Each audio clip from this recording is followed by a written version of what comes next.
la semana pasada vimos lo que es los casos del sustantivo de luz. No estoy seguro si logramos terminar,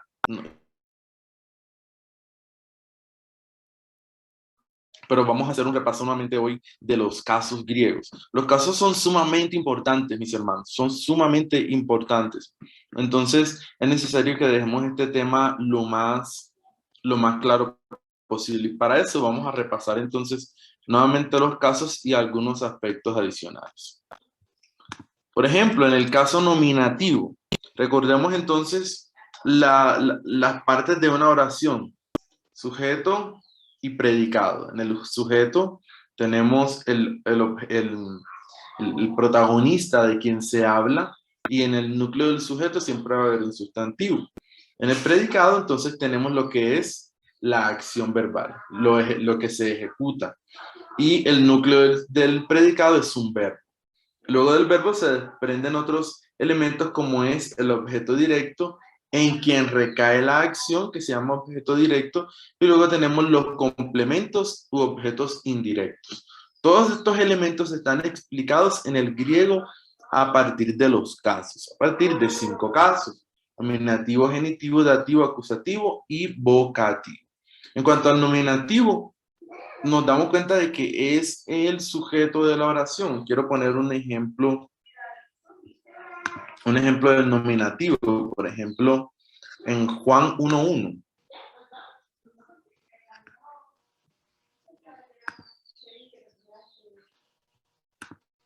Vámonos a Juan 1:1.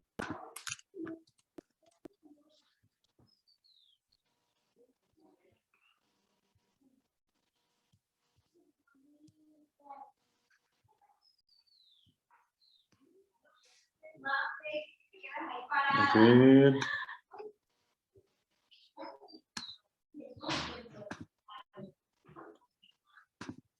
Listo. Entonces, tenemos el versículo en arjé, en jologos, kai jologos, en prostonteon, kai teos, en jologos. Entonces, el sujeto de la oración, el sujeto de este primer versículo, está indicado por, ¿cómo se llama? ¿En qué caso estaría el sujeto en esta oración?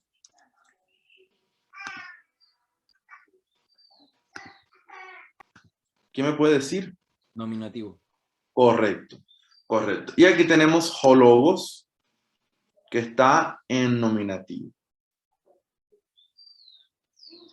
Y tenemos entonces, luego tenemos varias frases aquí. Tenemos la primera: en el principio era el logos, y luego tenemos el logo estaba con Dios, y tenemos la siguiente que es: y Dios era el logos. En griego la oración puede estar en órdenes completamente, en diferentes órdenes, y no pierde el significado. ¿Por qué? Por el uso de los casos.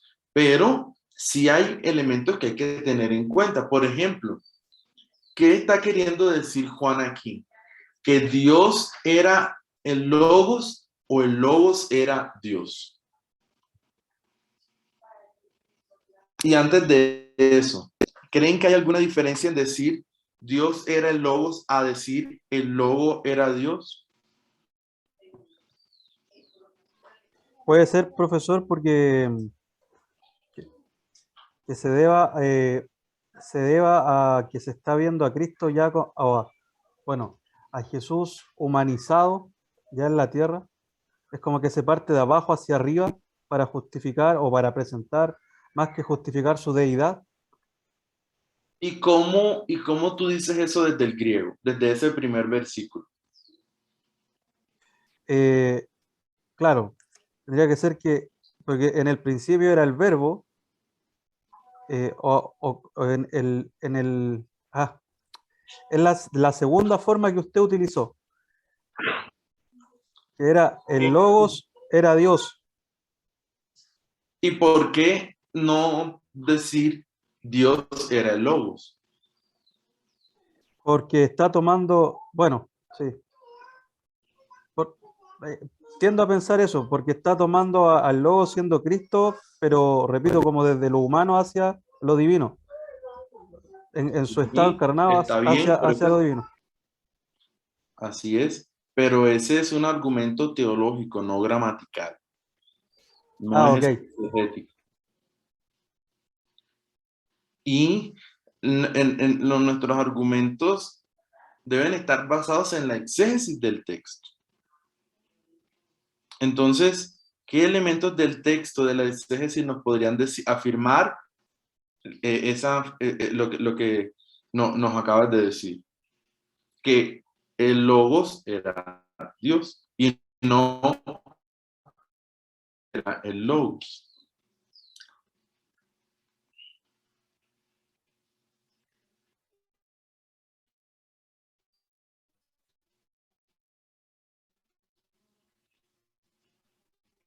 Y eso es donde entran los casos.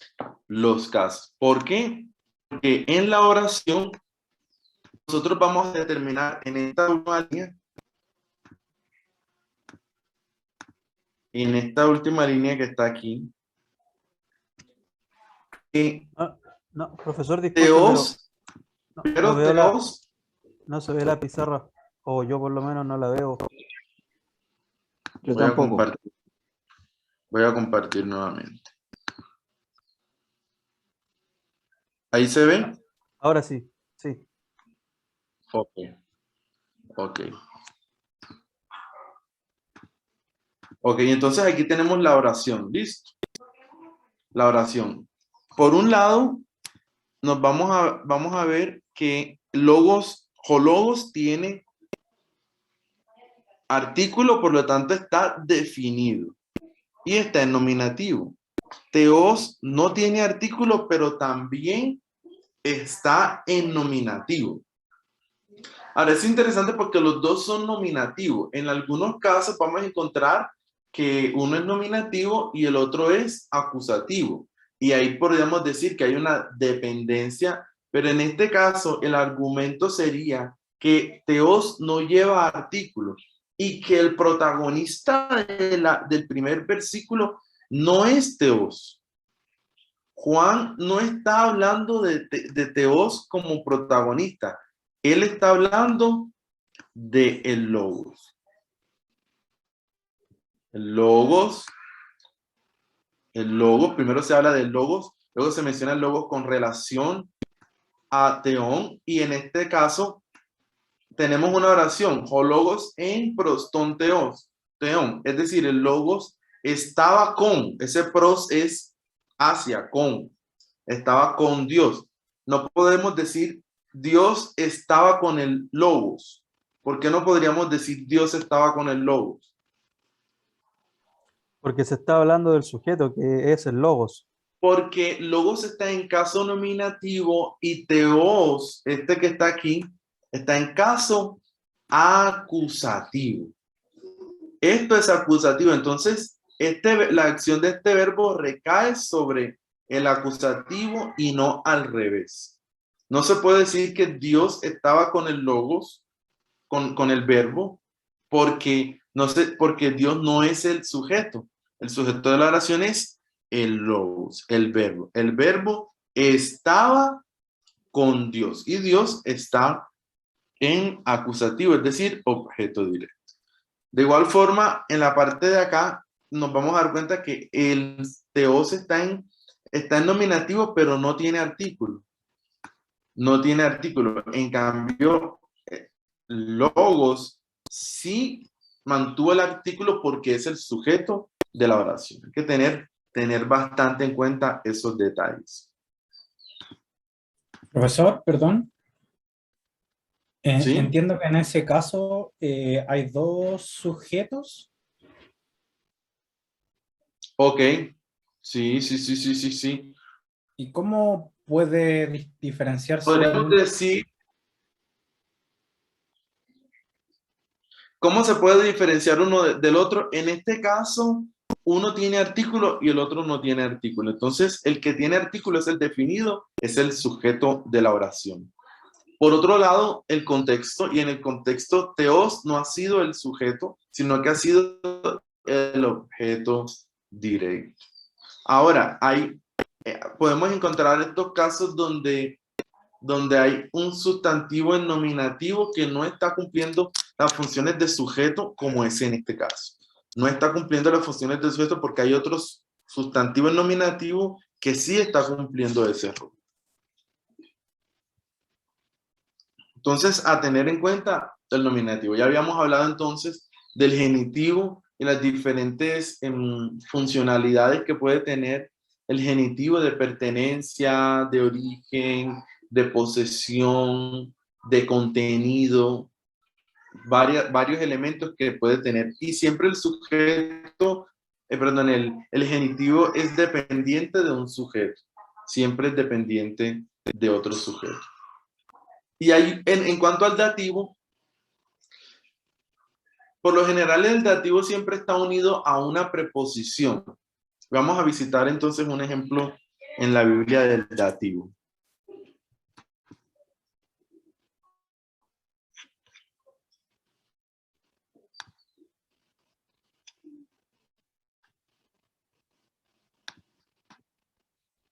Vamos a Mateo 3. Mateo 3:11.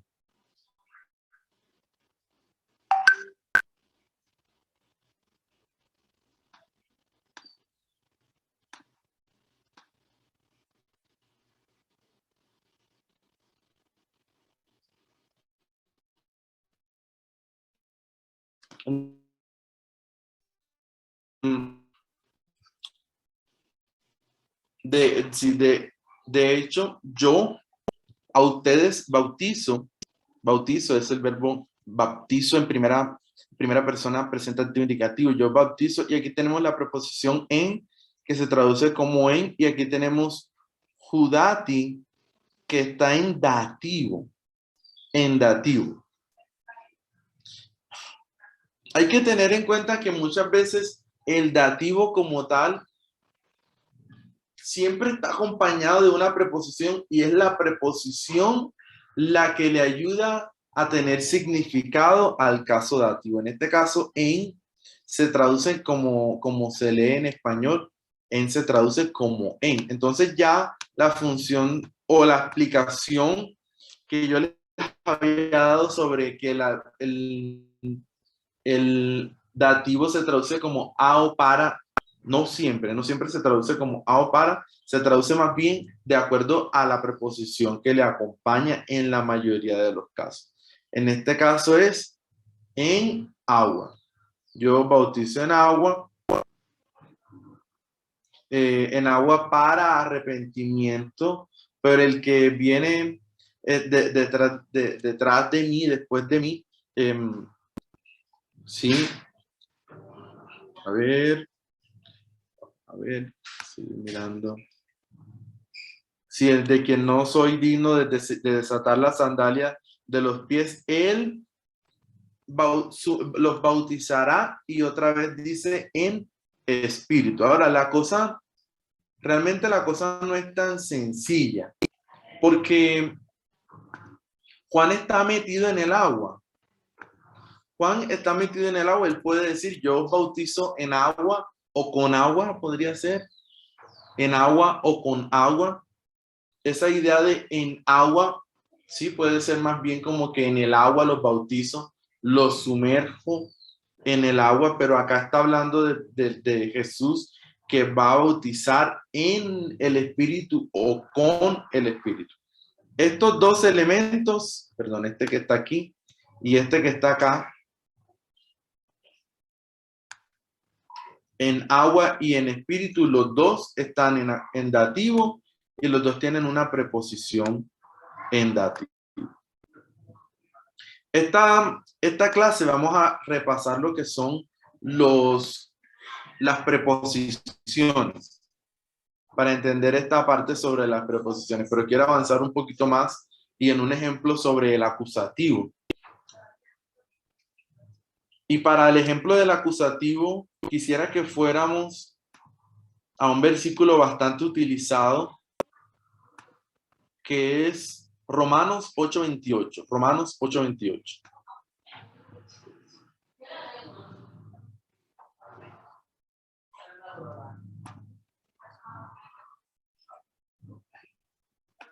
Romanos 8:28.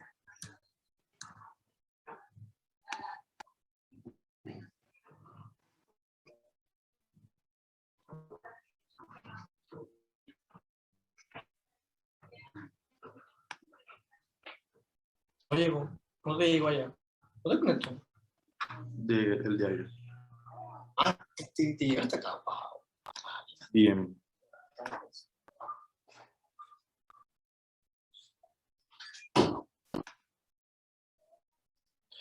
Ok, en Romanos 8:28 he presentado en esta PowerPoint las diferentes versiones en español de la traducción de este versículo. ¿Todos alcanzan a ver la presentación? Y quiero usar las traducciones porque no quisiera que despreciáramos las traducciones en tanto, porque nos ayudan a determinar cuáles son los latentes problemas de traducción en los textos. ¿Cuáles son los problemas que salen a la luz al comparar una versión con la otra? Y quiero leer la que comúnmente leemos, la Reina Valera del 60, y dice: y sabemos que a los que aman a Dios, y dice, todas las cosas le ayudan a bien. Así es como lo hemos memorizado, ¿cierto? Cuando decimos todas las cosas nos ayudan, les ayudan a bien, ¿qué piensan al respecto? ¿Qué piensan al respecto? En la construcción gramatical, ¿qué significa que todas las cosas nos ayudan a bien?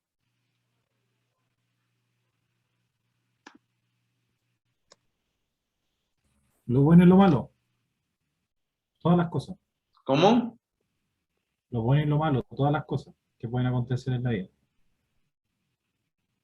Ok. Ok. Todas las cosas en español la construcción de la oración. Yo les pregunto, ¿quién es el sujeto de esa oración? ¿Ustedes qué me dirían?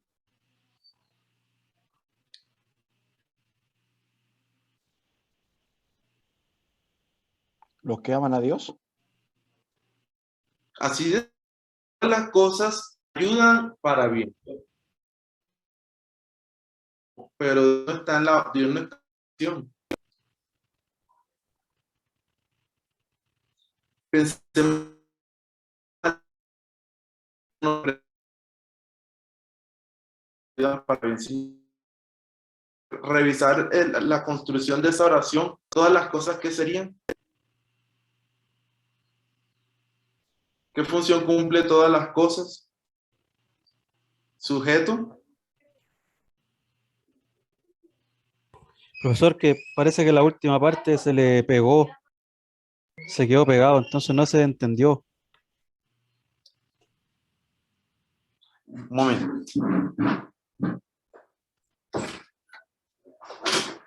Ahí puedo tener más. Entonces, no sé si ahí me escuchan bien. Se queda pegado. No sé, yo lo veo así. ¿Ahí me escuchan bien, mis hermanos? Ahora sí, profesor, pero de repente se tiende a cortar. Se escucha ahora un poco más fluido, pero el video es un poco más pegado. Ok. Pero se entiende. Ok.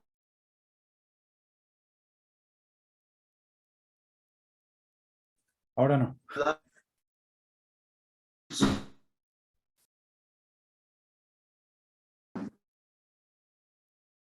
Las cosas, ¿qué significa? Todas las cosas sería el sujeto de la oración.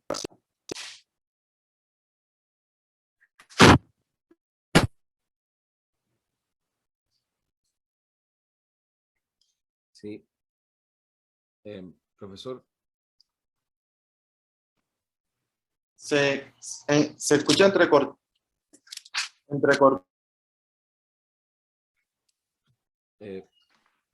profesor, lamentablemente todos estos últimos minutos se han escuchado muy entrecortados. A ver si aquí. Ok, creo que ahí tengo, creo que hay una mejor conexión aquí, ¿cierto? Parece que ahí está mejor.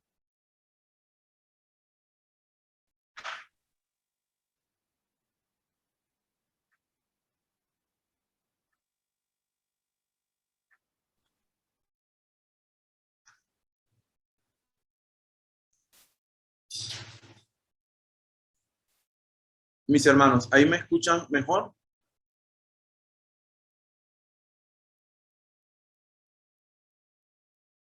Ahí se volvió a escuchar. Ok, voy a quitar la cámara y solo poner la presentación para ver si tengo mejor señal así. Listo. Ok. Ok, entonces, si yo les presento entonces la frase, todas las cosas, la señal, todas las cosas ayudan para bien, básicamente todas las cosas cumpliría la función de sujeto, ¿cierto? Sí. Ayudan sería el núcleo del predicado y para bien cumpliría una función más bien como de dativo. Entonces, ¿quién ejecuta la acción? Dios. Todas las cosas. ¿Por qué Dios? ¿Por qué Dios? Porque realmente si decimos todas las cosas, ese es el sujeto de la oración. Quien Sí. ejecuta la acción serían Todas las cosas. todas las cosas, ¿cierto? Pero esa es la Reina Valera. Vamos a mirar qué opinan otras traducciones. Ok, aquí tenemos entonces la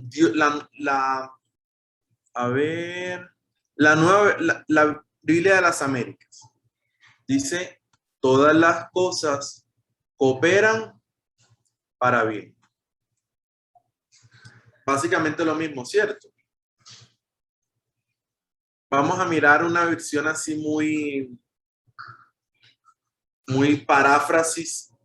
Por ejemplo, la traducción lenguaje actual.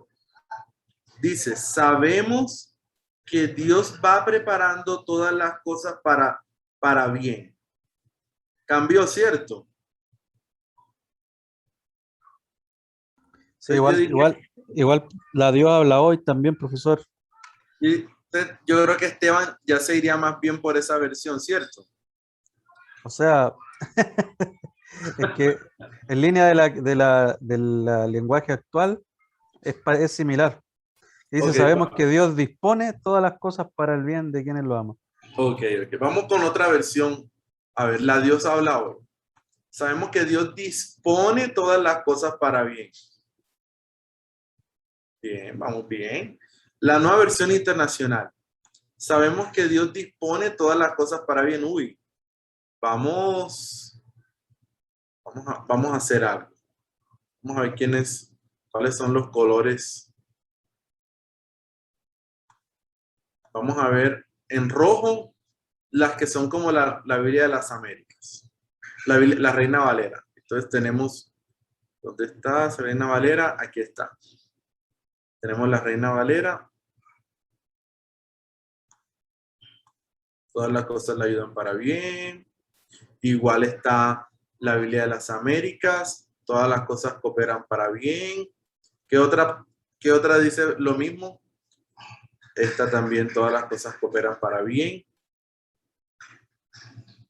Para acá.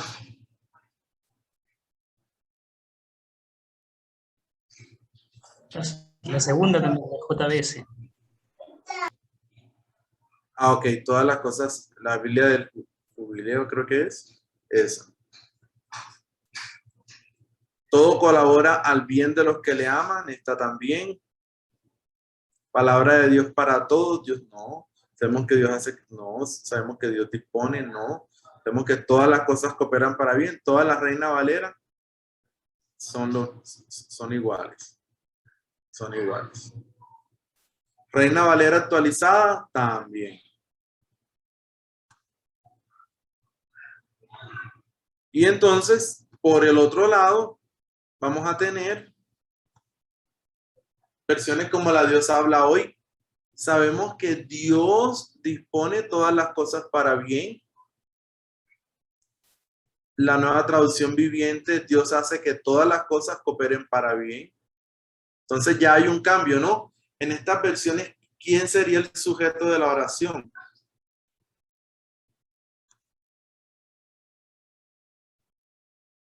Dios, ¿cierto? Por acá, Dios obra en toda situación para el bien de los que le aman. También, todo colabora. No, esta no, esa no. Dios hace que todas las cosas ayuden para bien. Dios dispone todas las cosas para el bien de los que le aman. Entonces, y ahí nos vamos, mis hermanos. Si hay un problema latente en la traducción, indudablemente lo hay. Y mi pregunta es, ¿realmente todas las cosas ayudan para bien?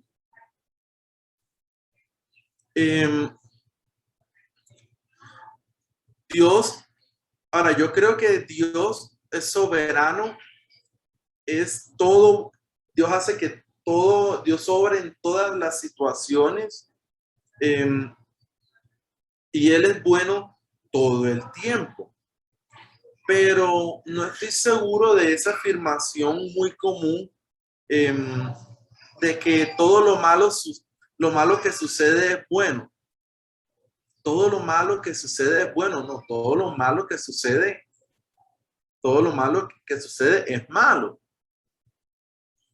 ¿Cómo le va a decir uno a una persona, y es el consejo que comúnmente se da a una mujer? Voy a poner un caso extremo, pero una mujer que ha sido violada, que ha sido maltratada, una mujer que ha sido maltratada físicamente y violada desde niña o desde niño. ¿Cómo uno en medio de esa situación, uno le puede decir a esa persona todas las cosas ayudan para bien? ¿Cómo una violación ayuda para bien?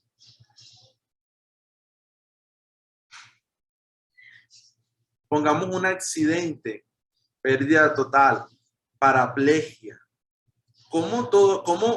¿De dónde nace la idea de que todo eso ayuda para bien? Es decir, es bonito decirlo, es muy bonito decirlo, pero en la realidad es que no es bonito, es muchas veces incomprensible. Y pienso que esa teología nace de una mala interpretación del texto bíblico. Y aquí vamos a ver entonces, vamos a ver entonces el texto bíblico desde el griego para revisar qué es lo que está pasando con el texto.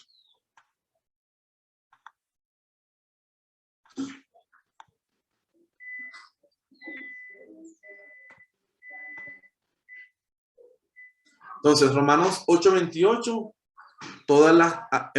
hemos sabido, oídame o sabemos, esto está en, si miramos el análisis, es el perfecto. Bien, ¿qué podemos decir del perfecto? Ya que hemos repasado algunos tiempos verbales. ¿Qué quiere decir el perfecto? ¿Qué dice el manual? Una acción que se hizo en el pasado, pero que tiene repercusión en el presente. Correcto. ¿Y generalmente cómo se traduce? ¿Con conocer o saber?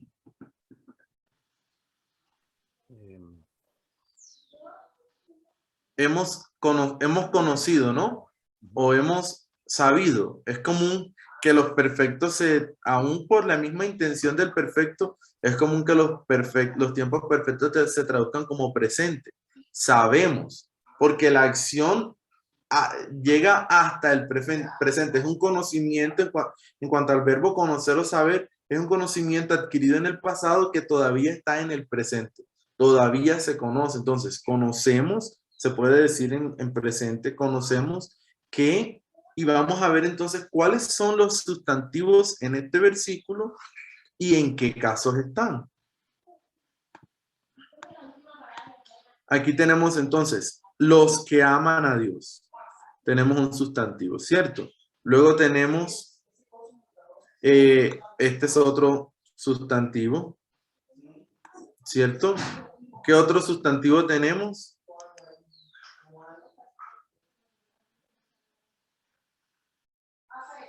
Podríamos por ahora dejar esos dos sustantivos que con esos son como el meollo del asunto.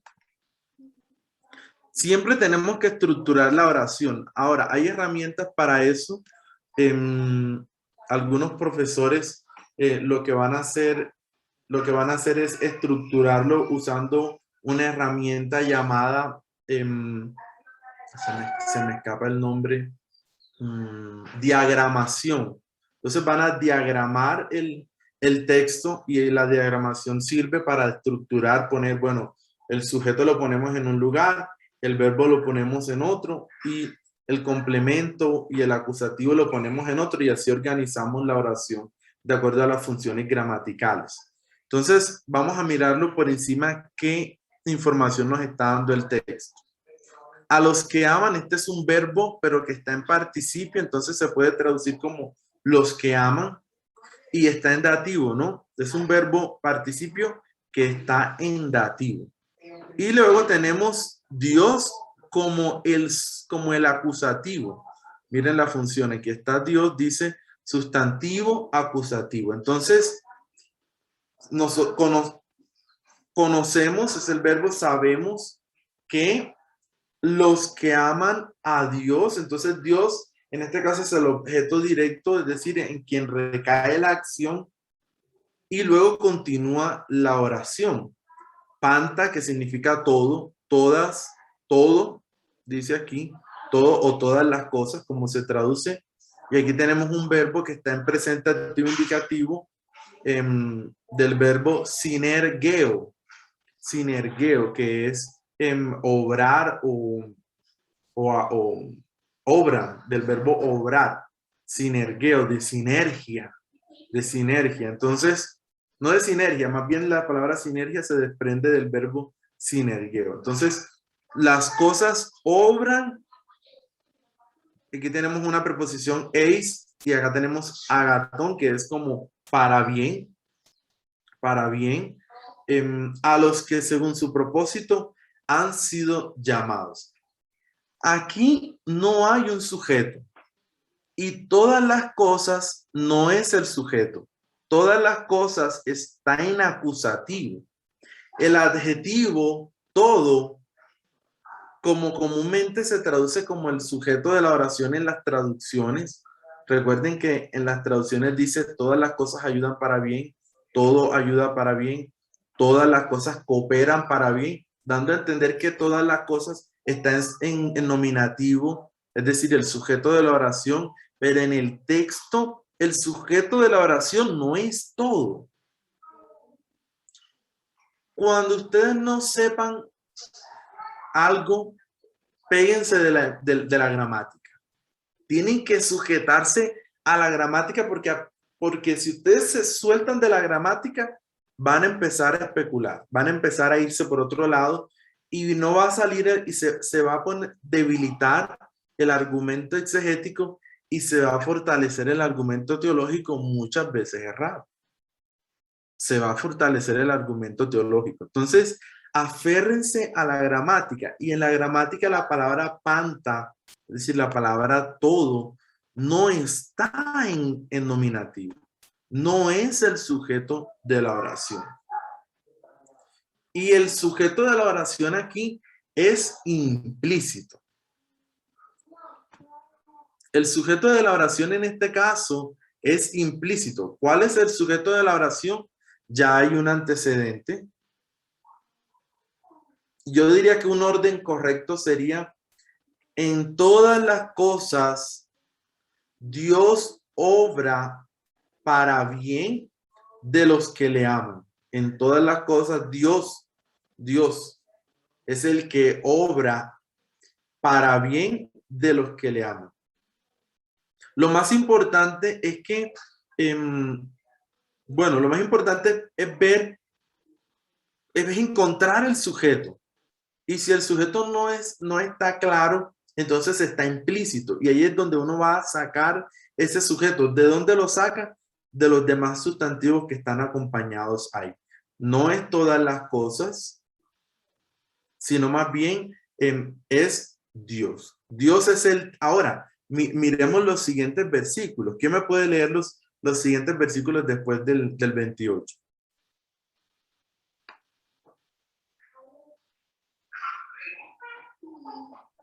Perdón, ¿podría ser una pregunta?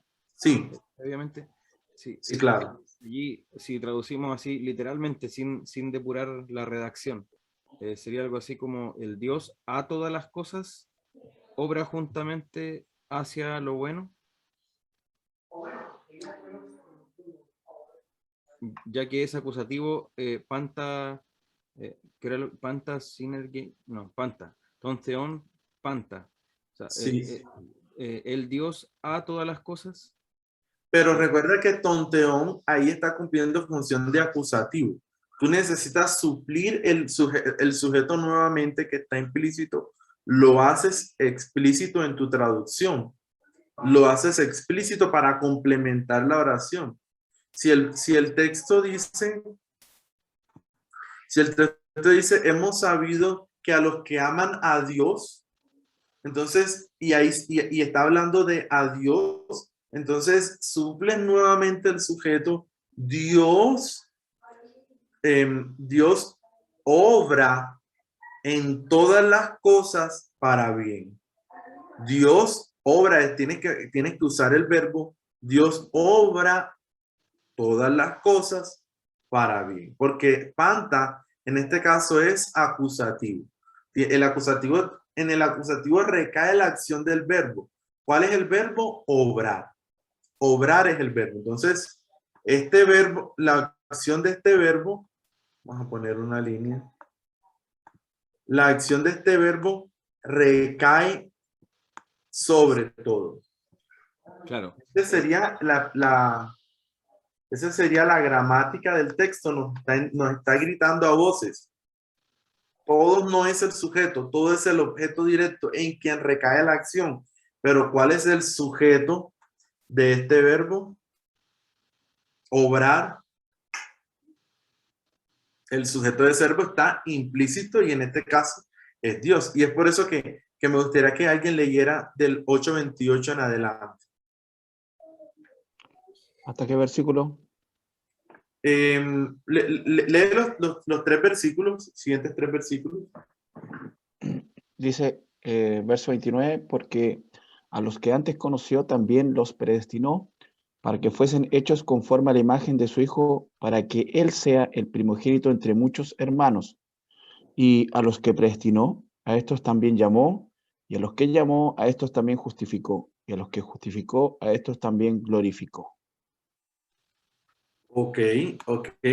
¿Quién es el sujeto de los siguientes versículos? Dios.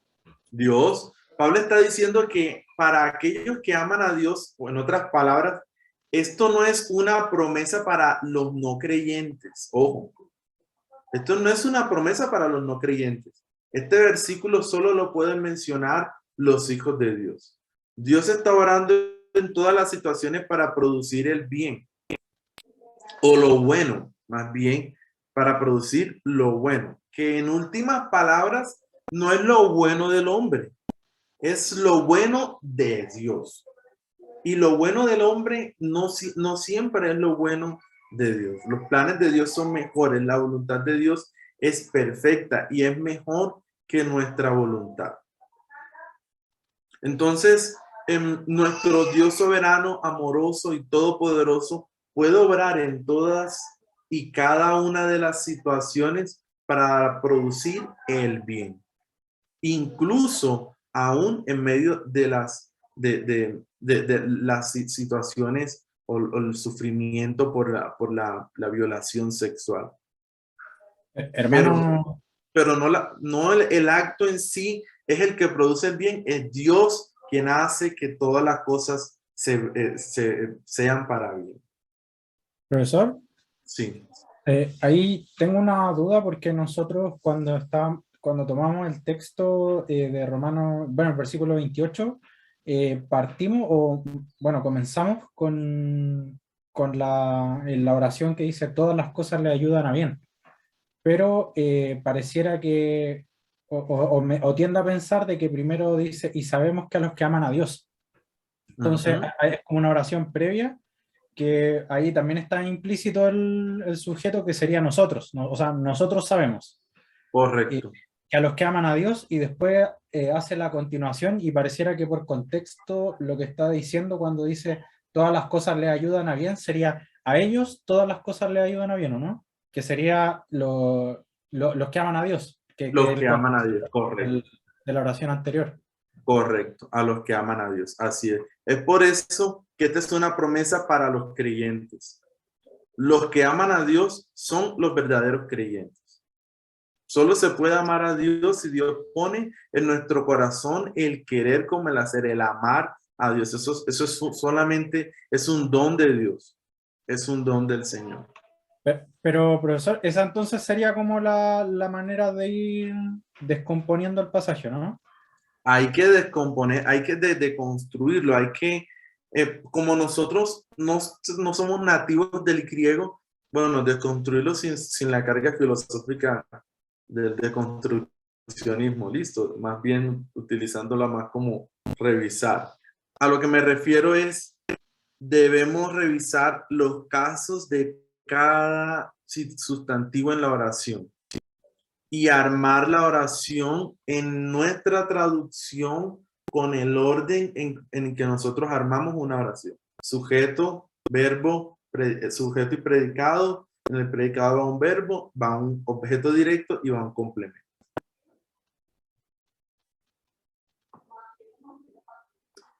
Ok, vamos a tomarnos unos minutos hasta las 6 de la tarde, mis hermanos. Estírense, respiren y volvemos entonces a tocar el tema de las preposiciones.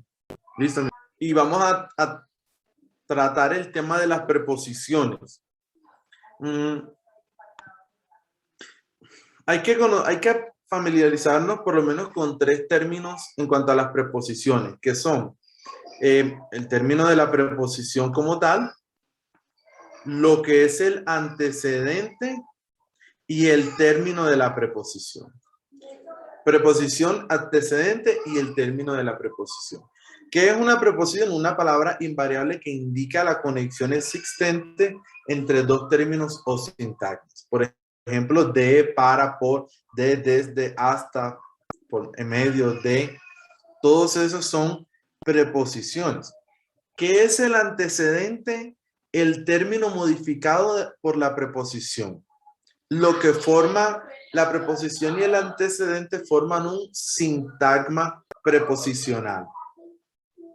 Los dos forman un sintagma preposicional.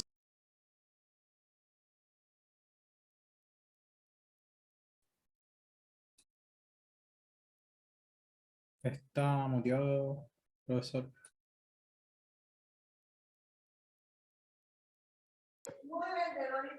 Entonces, tenemos la preposición, el antecedente y tenemos el término de la preposición. ¿Qué es el término de la preposición? La palabra que depende de la preposición o el término del término. Por ejemplo, ando es el antecedente, por es la preposición y la calle es el término de la preposición. Los estudiantes de la universidad estudian mucho. Entonces, el antecedente son los estudiantes, de es la preposición y la universidad el término de la preposición. Siempre hay que tener en cuenta eso a la hora de analizar. Pongamos un ejemplo. Perseveramos. ¿Cómo se le llamaría? ¿Qué sería perseveramos? Un verbo.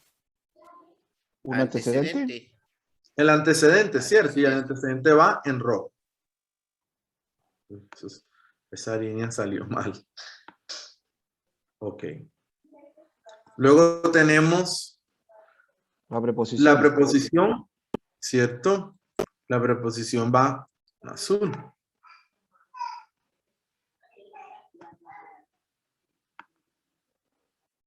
Y por último tenemos El fin de la preposición. el término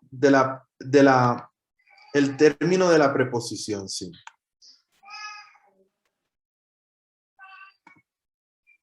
El término de la preposición. Igual, miremos en el segundo. ¿Cuál sería el antecedente?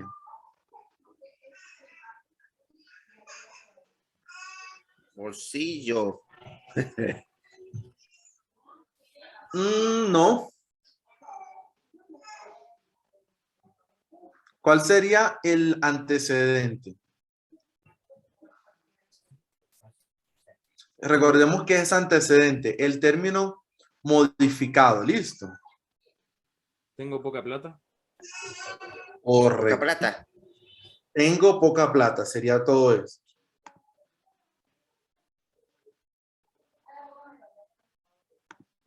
Tengo poca plata. ¿Cuál sería la preposición?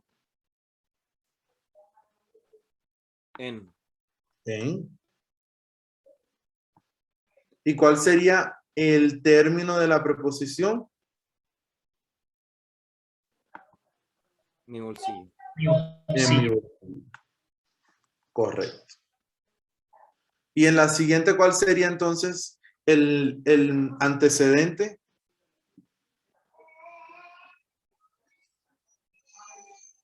Llegamos al restaurante. Llegamos al Llegamos. restaurante. Correcto. A ver. Llegamos al restaurante. ¿Cuál sería la preposición? Después. Después, Después. ¿Y cuál sería entonces el término de la preposición? De la reunión.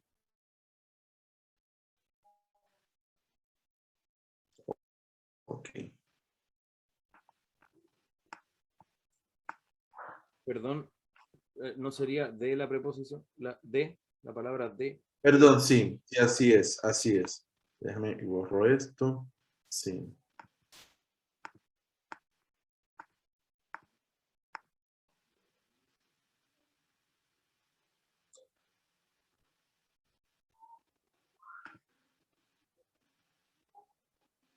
A ver.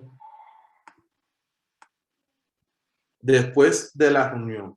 Ahora, las preposiciones, hablemos de las preposiciones y los casos. La definición de preposición depende del caso de la palabra que viene después. Por favor, tengan en cuenta esto. La definición de la preposición depende del caso de la palabra que viene después. ¿Por qué? Porque las preposiciones tienen varios casos. Hay preposiciones que, por ejemplo, rigen en un solo caso. Preposiciones como apo siempre va a estar en genitivo y no va a estar ni en dativo, ni en acusativo, ni en vocativo, ni en nominativo. Siempre va a estar en genitivo y ojo, no se puede traducir el término de la preposición de acuerdo a las reglas que aprendimos para cada caso. Ni tampoco no se debe traducir el término de la preposición de acuerdo con las reglas que aprendimos para cada caso. ¿Por qué? Porque tenemos preposiciones que en este caso la traducción va a depender más de la preposición y el caso de la preposición.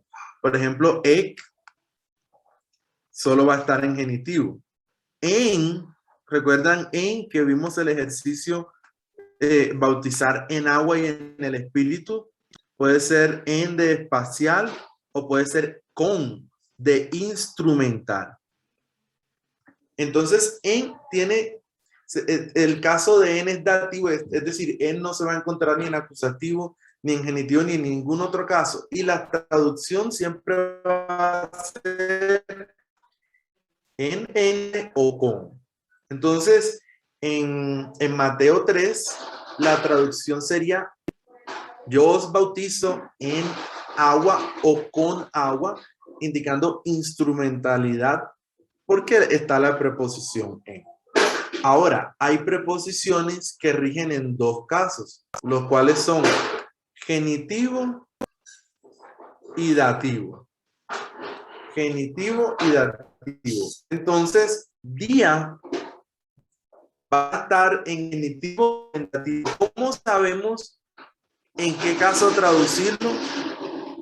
Bueno, en este caso de la traducción debe ser el sustantivo que acompaña la preposición. Si el sustantivo que acompaña la preposición está en genitivo, entonces debemos traducirlo de esta forma.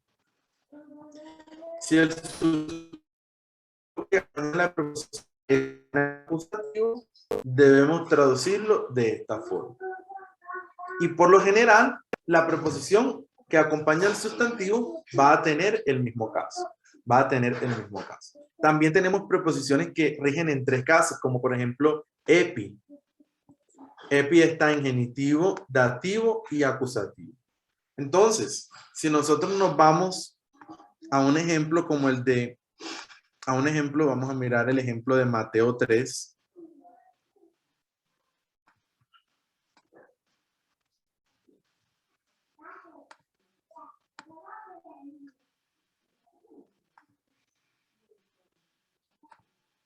En Mateo 3 tenemos, de hecho yo bautizo, y aquí tenemos la preposición en. Acá abajo vamos a tener otra preposición también, en. La pregunta que nosotros nos debemos hacer con esa preposición para poder traducirla es, ¿en qué caso está? ¿En qué caso está? Miramos el programa y el programa. Ahora, aquí no nos dice el caso. ¿Sí ven? Aquí no nos dice el caso. Simplemente dice preposición. Simplemente dice preposición. Vamos a BibleArc a ver si BibleArc sí se atreve a darnos el caso. Mateo 3. Mateo 3:11.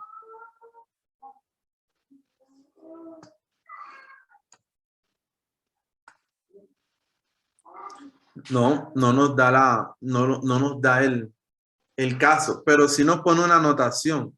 Yo os bautizo y dice, y lo va a traducir con. Vamos a darle clic y dice o en o por. O en o por. ¿Cómo sabemos en qué caso está esa preposición? Por el sustantivo que acompaña. Entonces, el sustantivo que acompaña está en dativo. O sea que esta preposición rige en caso dativo. Vamos a verla entonces en nuestra presentación, a ver en qué casos está. Mírenla aquí. En, efectivamente, rige en caso dativo. Se puede traducir en, entre o instrumental con. Entonces, mis hermanos, siempre que nos encontremos con una preposición, recuerden que las preposiciones pueden regir, pueden tener un caso, pueden tener dos casos o pueden aparecer en tres casos diferentes. Nosotros vamos a ir al diccionario y vamos a, de acuerdo al caso, nosotros traducimos. Por ejemplo, si la preposición epi está, a ver, si la preposición epi rige en genitivo, traducimos de esta forma. Si la preposición está en dativo, traducimos de esta forma. Y si está en acusativo, traducimos de esta forma. A ver.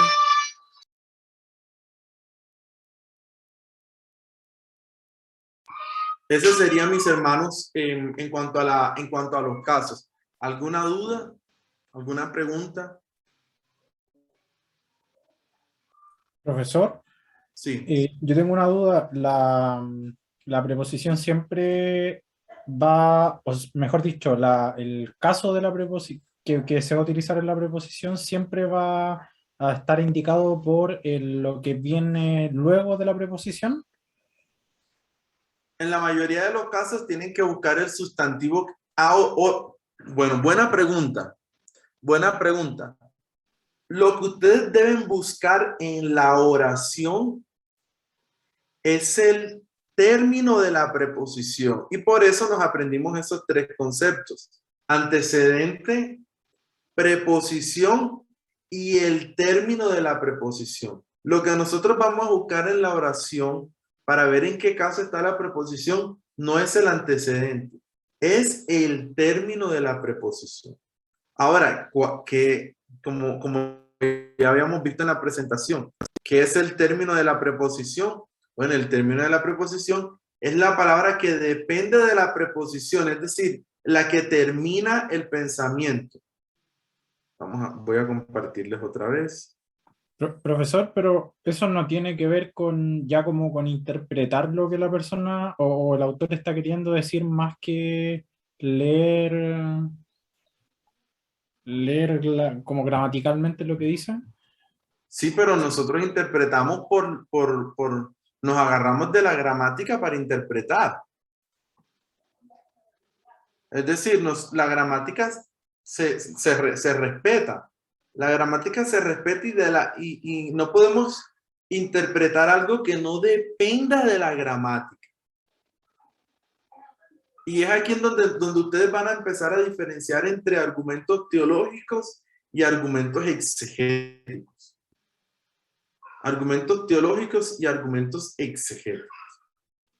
En este caso, si vamos a predicar de un versículo y nos vamos a pegar de una preposición, ese es un argumento exegético.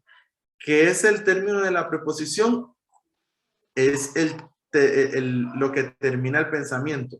Ando por la calle. Ahora, este es un caso en español, ¿no? Pero en griego, la calle tendría un caso y de acuerdo a este caso, es que nosotros, de acuerdo a este caso, es que nosotros vemos la traducción de la preposición. Ahora, como les digo, la preposición pueden tener un caso, pueden regir en uno, en dos o en tres casos. Si es una preposición que solo rige en un caso, pues no hay problema. Uno va al diccionario y busca la traducción. Pero si es una traducción que rige en dos casos, el diccionario le va a decir, para el caso acusativo se traduce así y para el caso dativo se traduce así. Lo que a usted le toca hacer es determinar en qué caso lo va a traducir dependiendo del término de la preposición. Es decir, el sustantivo que sigue, en qué caso está. Ese sería el análisis. Y el ejemplo es, como udati, como udati, esto que está aquí, está en dativo, entonces es dativo. Por ejemplo, vamos a hacer algo con este ejercicio que está aquí. Vamos a hacer algo. Díganme de este versículo, ¿cuál es el antecedente?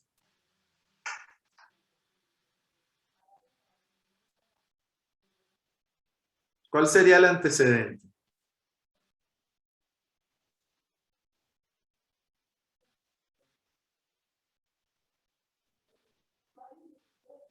El antecedente sería todo esto. Yo bautizo. Luego tenemos la preposición. Y aquí este es el término de la preposición. Entonces, la traducción de este en depende del término de la preposición. Si udati está en acusativo, entonces la traducción de esta preposición es perdón, si udati está en dativo, la traducción de esta preposición es en dativo. Ahora es fácil porque en solo rige en un solo caso, en dativo. Solo va a tener una traducción, pero por eso deben saber que hay preposiciones que rigen en 2 o 3 casos. Y de acuerdo entonces al término de la preposición, es que escogemos en qué caso vamos a traducir la preposición.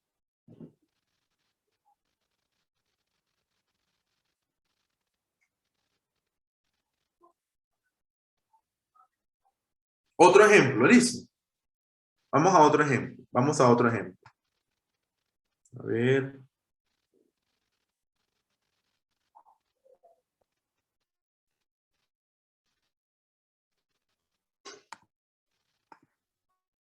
Entonces,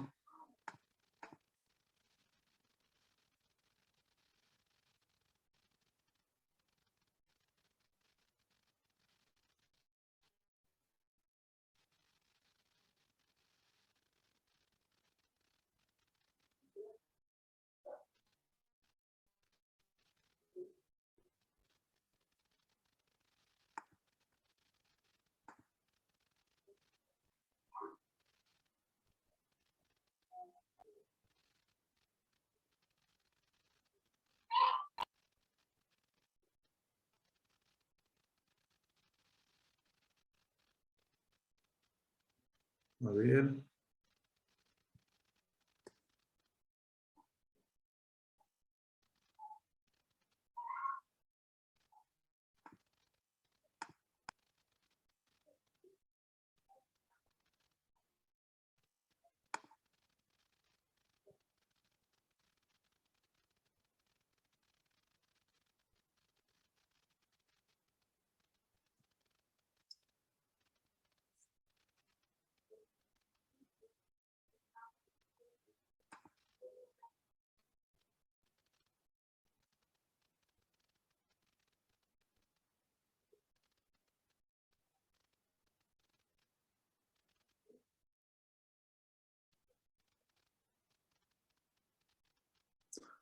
Ok, vamos a Lucas 6:47.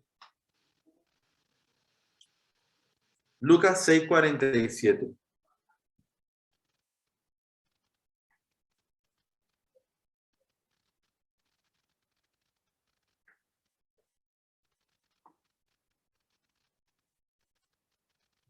Y alguien más me va buscando, me hace el favor.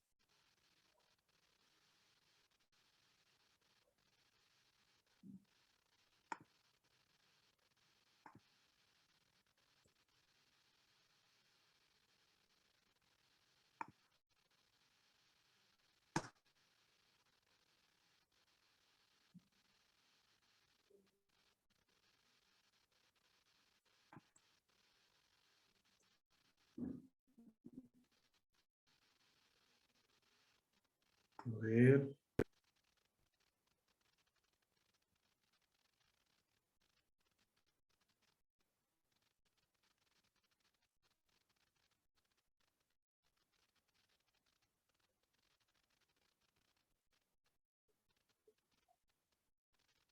Segunda de Timoteo 2:2. Segunda de Timoteo 2:2. Listo. ¿Quién tiene el primer versículo? Lucas 6:47. ¿Quién lo puede leer en griego? ¿Me hace el favor?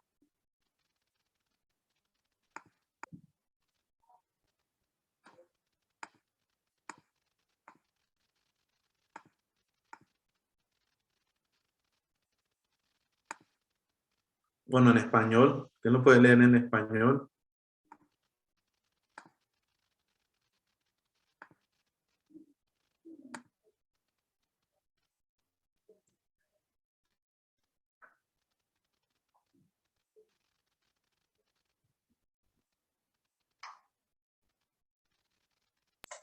Lucas 6:47 Ajá. dice, todo aquel que viene a mí y oye mis palabras y las hace, os indicaré a quién es semejante. Ok, entonces aquí podemos ver varios elementos. Listo. Tenemos paz, todo. El que viene, aquí tenemos entonces un participio de erjómentos el que viene, y aquí tenemos la preposición. Y entonces luego tenemos todos los elementos, Vamos a ver. Entonces tenemos, por un lado tenemos todo este sería, a ver, este sería todo el que viene. Luego tenemos entonces el pros, que sería el artículo, la preposición. Y por último, entonces tenemos, ¿qué sería mi? ¿Qué función cumpliría ahí mi? ¿Qué función cumpliría? Pronombre. El término de la preposición. El término de la preposición. Entonces, este pros, ¿de quién depende la traducción de el pros? El caso en el que rige pros. De me. Del término de la preposición, ¿cierto? Y pros, vamos a mirar pros en qué caso. Me está en... A ver... Aquí dice que está en acusativo. Seguramente pros también está en acusativo.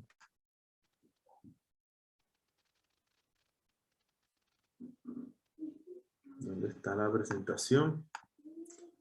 Mírenlo aquí. Pros. Pros rige en caso acusativo. A, hacia, para. Espacial. Todo el que viene a mí o hacia mí, todo el que camina hacia mí, ¿sí? Está cumpliendo una función de espacialidad. Así traducimos nosotros la preposición. ¿Listo? El siguiente ejercicio, versículo, ¿cuál es? ¿Quién lo encontró? Segunda de Timoteo.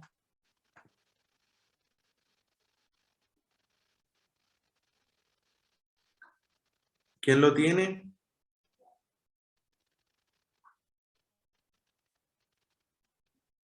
Segunda de Timoteo 2:22.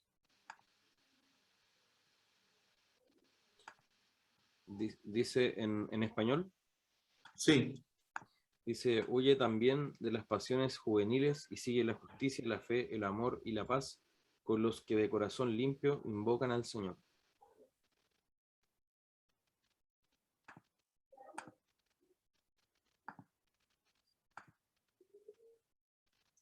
Ok. ¿Quién puede encontrar ahí la preposición?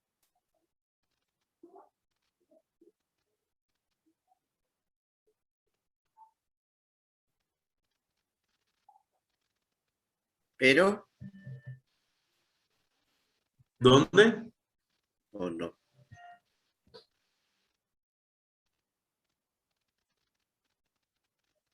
Donde dice pero a los... Ah, bueno, pero es una conjunción, pero a los que Meta. meta. Meta. Ok, esa sí es una preposición.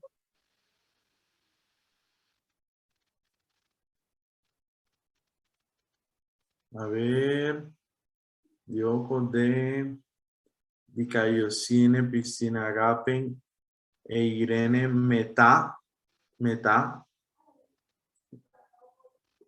Con meta, vamos a mirar meta en nuestra presentación. A ver.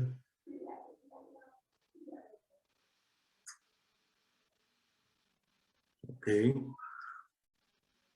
Vamos a mirar meta. La traducción de meta rápidamente.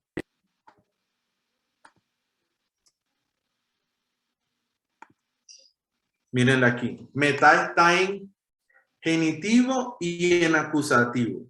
En una es con y en la otra es temporal después de. Con o después de. ¿Cuál de las dos sería?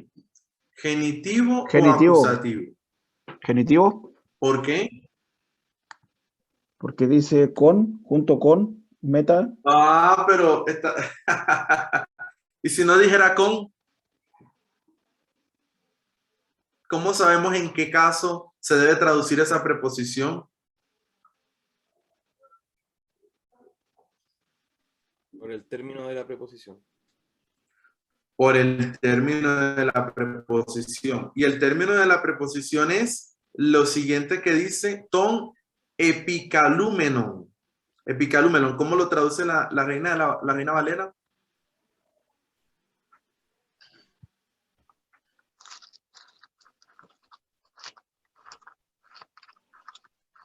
¿Quién lo puede leer otra vez? ¿Otra vez? Que dice, es que es como una... No lo traduce así como en el orden que está ahí, porque dice, con los que de corazón limpio invocan al Señor. Sería con los que invocan al Señor. O con los que invocan. Con los que invocan. Sí. Los que llaman. Caleo, esa es una palabra compuesta, porque viene de epi y caleo. Epicalúmenon. Y es un participio. Con y los que llaman al Señor está en genitivo. Entonces, si el término de la preposición está en genitivo, quiere decir que esta preposición se debe traducir en genitivo. En genitivo. Así funciona. Deben tener claro lo que es el término de la preposición. El antecedente, la preposición y el término de la preposición. Siempre que no sepan cómo traducir una preposición o no saben en qué caso rige y si rige en varios casos y tienen que decidir, tienen que buscar el término de la preposición, el sustantivo que termina la idea, que acompaña la idea. Está el antecedente, la preposición y el término de la preposición. Y el caso en el que está el término de la preposición es el caso de la preposición como tal. Bien, mis hermanos, ya nos vamos acercando a nuestras clases finales. Las clases finales serían mañana y la próxima semana. Yo voy a estar montando algunos elementos que tienen que hacer. Mañana hablamos más bien de cómo vamos a evaluar en qué consiste el trabajo final. Luego de la última clase tienen una semanita más para entregar ese trabajo final y recoger las notas del curso. El trabajo es sencillo, es básicamente utilizar todas las herramientas que vieron en un versículo. ¿Cuál versículo? Podría ser el versículo que ustedes se memorizaron al inicio de la clase. Ese versículo que se memorizaron hay que analizarlo, hay que ver el tiempo verbal, hay que ver si hay algún caso, en qué caso está, llegar a analizar todos esos elementos y con esos elementos mirar cómo podemos interpretar ese pasaje. O cualquier otro versículo que ustedes hayan visto que al investigarlo desde el griego encontraron algo llamativo, algo que no podían ver desde el español. Básicamente es poner en práctica lo aprendido. Listo, entonces nos vemos mañana, mis hermanos. Que el Señor les bendiga y les guarde y que